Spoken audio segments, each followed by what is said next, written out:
আজ 30 তারিখ ছিল আরজিকর কাণ্ডের শুনানি, সুপ্রিম কোর্টের রায়। তবে তা কি খুব একটা ফলপ্রসূ কিছু হলো?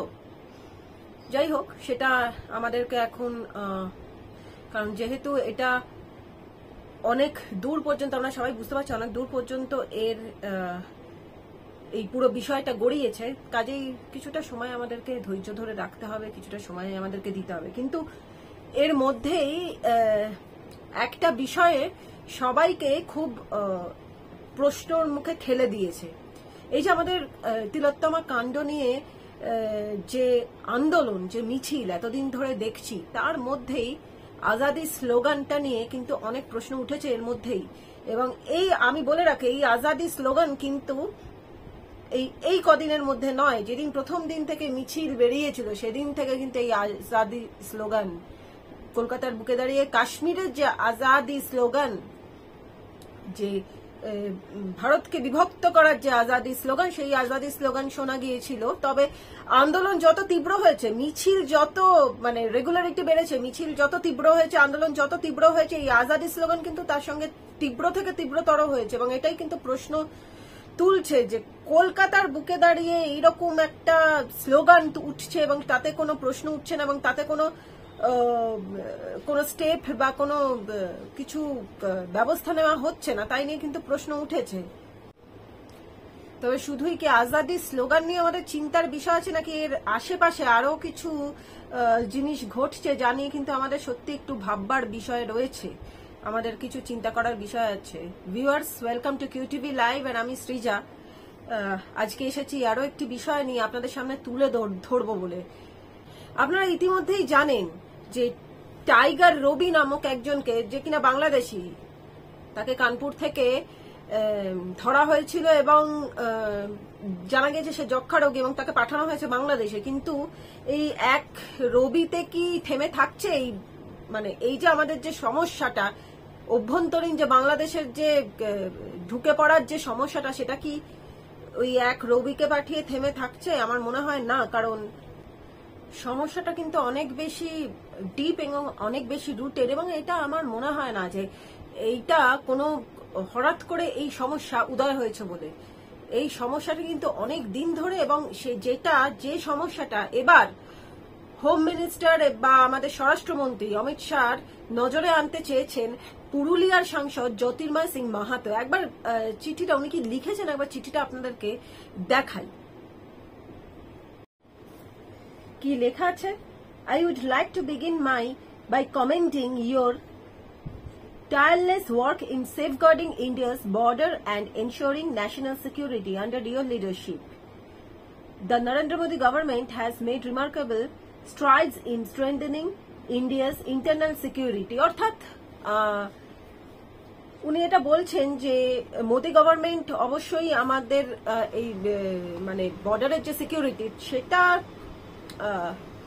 সেটা নিয়ে যথেষ্ট ওনারা কাজ করছেন এবং সেটা সিকিউরিটি বাড়ানোর জন্য যথেষ্ট কাজ করছেন। আচ্ছা, আমি এবার চলে যাই পরের প্যারাগ্রাফে, যেখানে লেখা আছে, however I must bring to your attention the urgent issue of illegal immigration which is profoundly affecting West Bengal.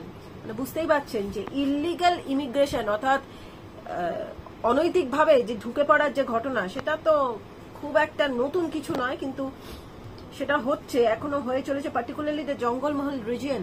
এই রিজিয়নে নিশ্চয়ই কিছু, উনি এই চিঠিটা যখন দিয়েছেন তার মানে অবশ্যই সেখানে কিছু ভাববার বিষয় আছে। Over the past few years the illegal immigrants from the Bangladesh have significantly altered the demographic landscape. অর্থাৎ ডেমোগ্রাফিক যে ল্যান্ডস্কেপ, এই ইলিগাল ইমিগ্রেশনের ক্ষেত্রে কিন্তু বাংলাদেশের যে সিগনিফিকেন্টলি যে বাংলাদেশের যথেষ্ট ভূমিকা রয়েছে, ডেমোগ্রাফিক যে জিওগ্রাফিক্যাল ল্যান্ডস্কেপ, তার ওপর সেটা চেঞ্জ করা, অল্টার করা, leading to the host of security, economic and social challenges.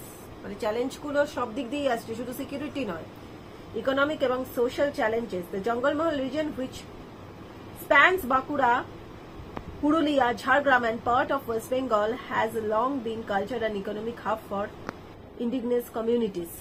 বুঝতেই পাচ্ছেন তো, বাঁকুড়া, পুরুলিয়া, ঝাড়গ্রাম এই এবং কিছু আমাদের ওয়েস্ট মিদনাপুরের কিছু পার্ট নিয়ে যথেষ্ট মানে চিন্তা করার বিষয় রয়েছে এই জায়গাগুলো নিয়ে।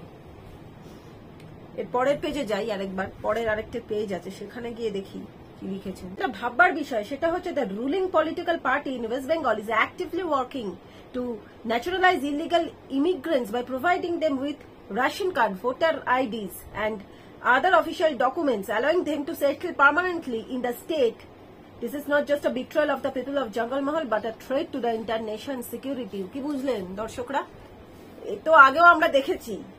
এবার তার মানে এটার গুরুত্বটা মানে আপনারা ভাবুন, মানে রাজপথে তো কাশ্মীরের স্লোগান চলছে, তার সঙ্গে এইগুলো পরপর বাংলাদেশ মানে দুদিক থেকে এবং বাংলাদেশের যে ইমিগ্রেন্টস মানে দ্য রুলিং পলিটিক্যাল পার্টি আমরা জানি of West Bengal in West Bengal is actively working, মানে এই যে মানে এদের এই যে ইলিগাল এই যে অনৈতিক ভাবে যারা ঢুকছে বাংলাদেশ থেকে তাদেরকে মানুষের এই আমাদের ভারতবাসীর সঙ্গে মিশে যেতে তাদেরকে রেশন কার্ড প্রোভাইড করা হচ্ছে, ভোটার আইডি কার্ড, যা যা দরকার আর কি এখানে একদম চেপে বসবার, যেন একদম মানে বিষয়টা হচ্ছে যেন একদম মানে এটা নিজেদের মানে বাবার সম্পত্তি আর কি, মানে এই বঙ্গভূমি এই ভারতের যে ভূমি সে একবারে এমন করে ব্যবহার করা হচ্ছে যেন তাদের নিজস্ব ব্যাপার, মানে ঢুকিয়ে দিলেই হলো। আমার যদি ভোট ব্যাংকের দরকার পড়ে আমি ঢুকিয়ে দেবো এবং আমি ভোটার আইডি কার্ড দিয়ে দেবো, রেশন কার্ড দিয়ে দেবো।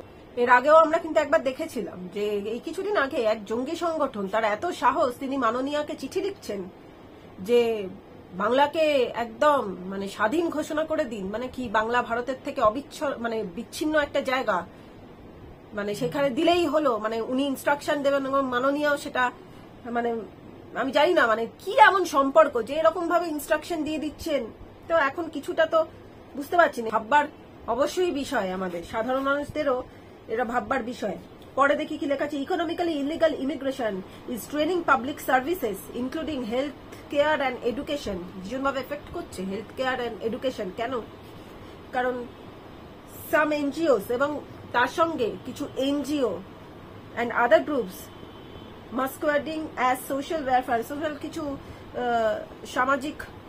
সমাজসেবামূলক কিছু অর্গানাইজেশন তারা অ্যাসিস্ট করছে ইলিগাল মাইগ্রেন্টসদের ইন সিকিউরিং হাউসিং শুধু নয়, এডুকেশন শুধু নয়, মানে বাড়ি ঘরদর পেতে এবং জব পেতে, চাকরি বাকরি পেতে, এগুলো যথেষ্ট ব্যবহার করছে মানে আমাদের রাজ্য সরকারের পাশাপাশি কিছু ওই এনজিও তারাও করছে। The rise is radical elements combined with the increasing number of illegal সেটলার্স has turn জঙ্গল মহল ইন্টু আ, যেটা হয় আর কি, hot bed of crime and unrest. খুব স্বাভাবিক, আমি যদি একটা দেশ থেকে সেখানে অপরাধ করে আবার পালিয়ে যেতে পারি তাহলে আমার অসুবিধাটা কোথায়? এবং সেটাই তো হচ্ছে এবং সেটাই দেখছে এবং সেটা দিন দিন বাড়ছে। ভাববার বিষয় এটাই, এটা নতুন কিছু না, এটা আমাদের হয়ে চলেছে, কিন্তু এই সিকিউরিটি আরো বাড়ানোর জন্যই কিন্তু স্বরাষ্ট্রমন্ত্রীর কাছে চিঠি গেছে, অর্থাৎ এটাকে বন্ধ করতে হবে। মানে যেটা বারবার বলছিলাম, এইটা একটা অবিচ্ছিন্ন জায়গা, বাংলাকে বিচ্ছিন্ন করার যে মানে চালাকি বা কি বলবো যে অভিসন্ধি চলছে, এটা কিন্তু তার একটা নমুনা। তো শুধুমাত্র অনুপ্রবেশে থেমে থাকেনি, কারণ এই ব্যবসায় সেখানকার লোকাল ব্যবসায় তার যথেষ্ট প্রভাব পড়ে এবং বাড়ি হাতিয়ে নয়, সেখানকার লোকাল মানুষজনকে মেরে ধরে তাড়িয়ে তাদের বাড়ি হাতিয়ে নেওয়ার অভিযোগও বহুবার উঠেছে। এবং তবে এইবার কিন্তু এই ধরনের অভিযোগ যে আবার বারবার বলছে, এই ধরনের অভিযোগ কিন্তু নতুন না, আগেও দেখা গিয়েছে।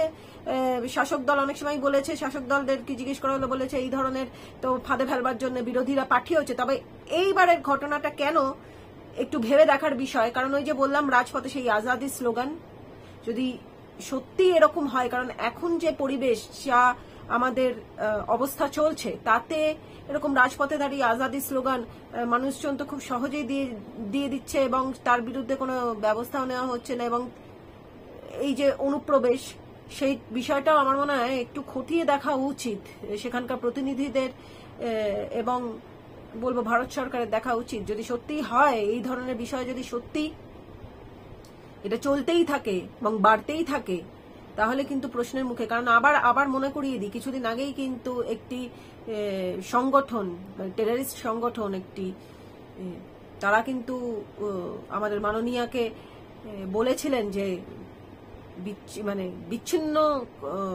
ঘোষণা করে দিন, স্বাধীন ঘোষণা করে দিন বাংলাকে।